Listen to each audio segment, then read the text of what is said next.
Caros amigos, tudo bem? Meu nome é Renato Serra e essa é a Reciclagem Democrática.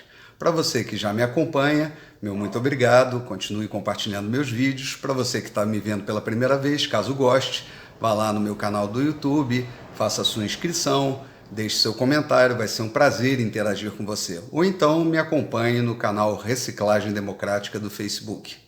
Dito isso, vamos aos assuntos da semana, que são omissão, inviolabilidade e concessão.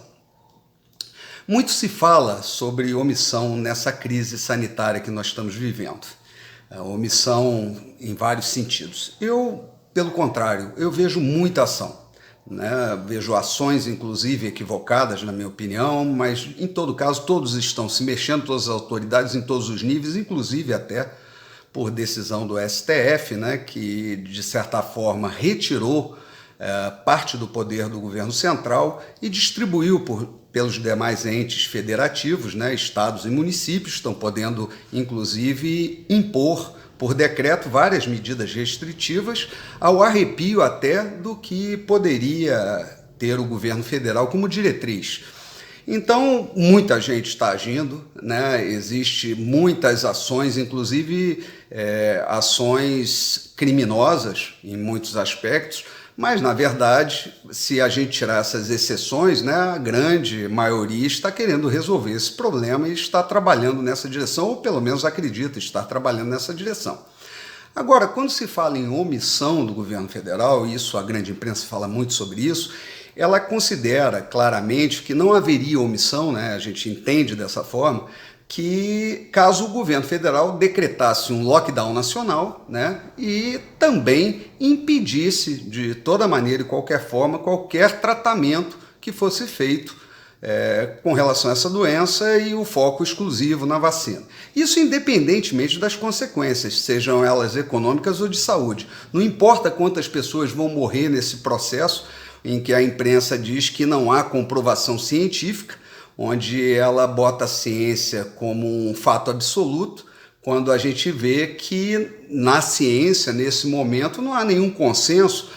O que há são várias experimentações acontecendo ao mesmo tempo, se observam vários efeitos em vários locais, que a gente não pode dizer que é só coincidência, mas a verdade é que as medidas que estão sendo tomadas procuram preservar tanto a economia quanto a saúde. Agora, a gente entende, de certa forma, alguns setores da imprensa, principalmente da grande mídia, esse posicionamento, porque o governo federal retirou, que era dado, era repassado anualmente para esses veículos, a grande imprensa, cerca de 3 bilhões de reais de dinheiro público, do meu dinheiro, do seu dinheiro, que ia exatamente para esse setor privado. Então, é óbvio que a imprensa, esse governo é muito ruim para os negócios. Então, tudo que ela fizer para poder derrubar esse governo, para poder desqualificar as ações do governo, seja lá em qualquer nível, e se aliar àqueles que possam, de alguma forma, retirar esse governo, é um bom negócio. Afinal de contas, eles têm que recuperar esse dinheiro que está perdido, que deixou de fluir para os cofres dessas empresas. Então a gente compreende muito claramente isso, independentemente, obviamente, dos cadáveres que eles vão ter que passar por cima para chegar a esse objetivo.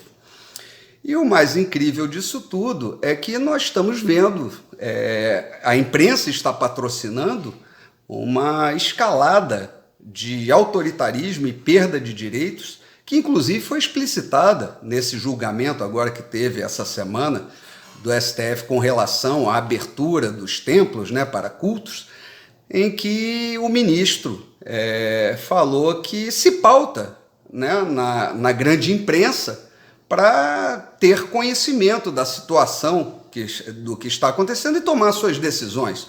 Ou seja, está explícita a partidarização do tribunal, que virou um tribunal político, claramente, e que desconsidera completamente a ciência, a não ser aqueles que foram eleitos, de alguma forma foram pinçados para falar em nome da ciência, como se nela residisse uma verdade incontestável. E a gente sabe que não, que a ciência é uma eterna busca. A ciência é a procura de resultados. Nós pouco sabemos sobre esse vírus e agora sabemos um pouco mais sobre a doença, sobre a evolução da doença, como ela pode ou não ser tratada. Sabemos das restrições que nós temos que nos autoimpor, inclusive, para preservar a nossa saúde, mas o Supremo achou por bem impedir o culto, a reunião de pessoas para cultos religiosos. No meu entender, o inciso 6 do artigo 5º da Constituição, que fala da inviolabilidade do direito à crença, e para isso assegura o direito ao culto, ele foi violado. E quando você tem a violação do que é inviolável, eu só considero isso uma violência, que a gente pode resumir numa palavra: estupro. Então, o que a gente está assistindo hoje é um estupro constitucional. A Constituição, no momento de crise, ela não tem nenhuma validade. O que vale é o que hoje, né, essa juristocracia, que é o poder judiciário hoje, define as políticas públicas, sendo que ele não tem a legitimidade das urnas para fazê-lo. Então, é um poder hoje absoluto, que está aliado, inclusive, à grande imprensa, com o intuito exatamente de derrubar o poder executivo, o governo, para que ela possa, de novo, né, se restabelecer a normalidade dentro desse ambiente de negócios que a gente sabe como funcionavam no passado. Independentemente, obviamente, do que o governo faz de certo ou errado, eu acho que é um governo legítimo, tem aí seus erros, seus acertos, pode ser criticado à vontade. O presidente muitas vezes se excede nas palavras, não vejo nenhum problema em estar criticando, mas a política de derrubar o governo é realmente o que há de mais antidemocrático que existe. Deveriam estar respeitando o mandato. E aí a gente fica vendo que o governo não está tão errado no que está fazendo, né?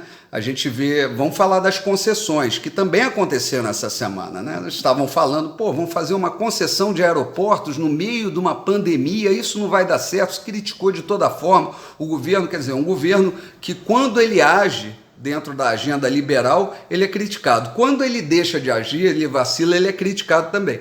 Mas o que acontece, o que ninguém conseguiu explicar, ou pelo menos a imprensa ficou mesmo, assim, com cara de tacho, né, foi que houve um ágio de 1.500% na concessão dos aeroportos e ainda foi feita a concessão de uma ferrovia. Ou seja, mesmo com essa crise, mesmo com tudo que está acontecendo, o país ainda é muito atrativo a investimento. Então as concessões públicas devem continuar, o que é muito bom para o Brasil nesse momento, porque cabe lembrar que uma vez o concessionário operando, ele paga impostos e a carga tributária no Brasil é muito grande e o governo pega esse dinheiro e vai poder investir em políticas públicas. Então, e é óbvio que as empresas privadas elas são mais eficazes, né, na condução dos negócios, afinal de contas, elas têm um objetivo que é o lucro, diferente da empresa pública, que não tem normalmente nenhum compromisso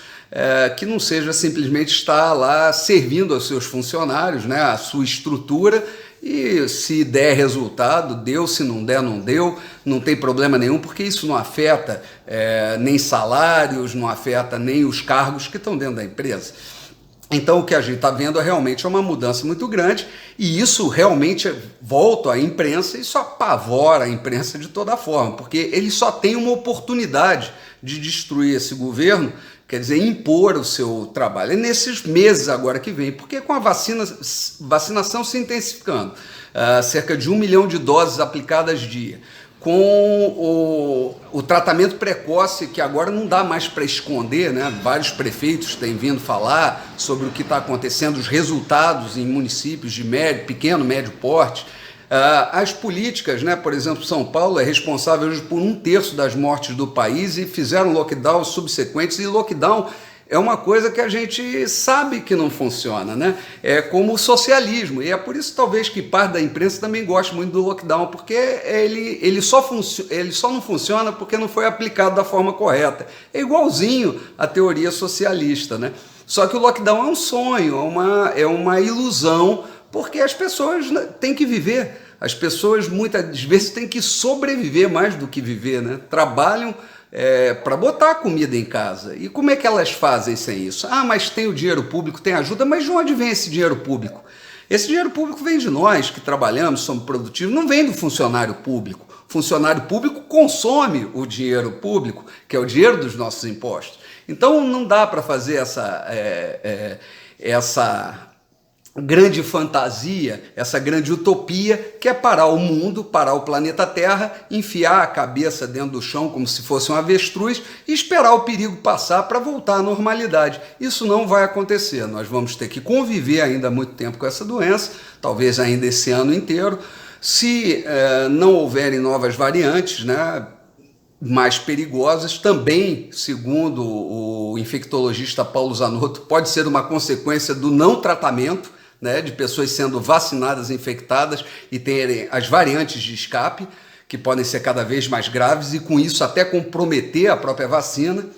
Então eu fico imaginando, né, é óbvio que a imprensa não vai fazer esse tipo de exame de consciência do que ela está fazendo, mas é interessante, eu vejo isso claramente, que pessoas, né, que como a coisa ficou polarizada e politizada, principalmente o tratamento, pessoas ficam ali, quem apoia o governo toma o remédio até sem médico, corre um risco de intoxicação. Aqueles que são polarizados contra o governo não tomam remédio de jeito nenhum porque o remédio é apoiado pelo presidente. Então quantas pessoas estão morrendo por causa disso, né?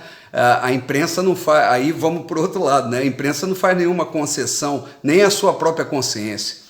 Então a verdade é que o Brasil vai dar certo e esse vídeo é para dar esperança a todos. É um momento muito difícil, mas não caia em depressão, não pense que nós estamos sim vivendo uma situação complicada, com um alto índice de mortos dia, mas nós vamos virar esse jogo, o Brasil vai vencer esse jogo e não vamos politizar esse negócio, vamos dar aos nossos governantes, ao governo federal, a chance de continuar trabalhando, vamos estar criticando, mas é hora de união nacional no combate a esse flagelo que está açoitando. E eu quero também expressar minha satisfação, que é ver o povo brasileiro unido em diversas iniciativas aí, inclusive na minha cidade, uma iniciativa recente, né, arrecadou mais de 1 tonelada de alimentos num posto de vacinação. As pessoas estão se mobilizando exatamente para atender essa população mais frágil e isso é a maravilha do povo brasileiro, né? Nós temos essa visão solidária, né? Nós, num momento difícil, nós estamos nos unindo para ajudar o próximo.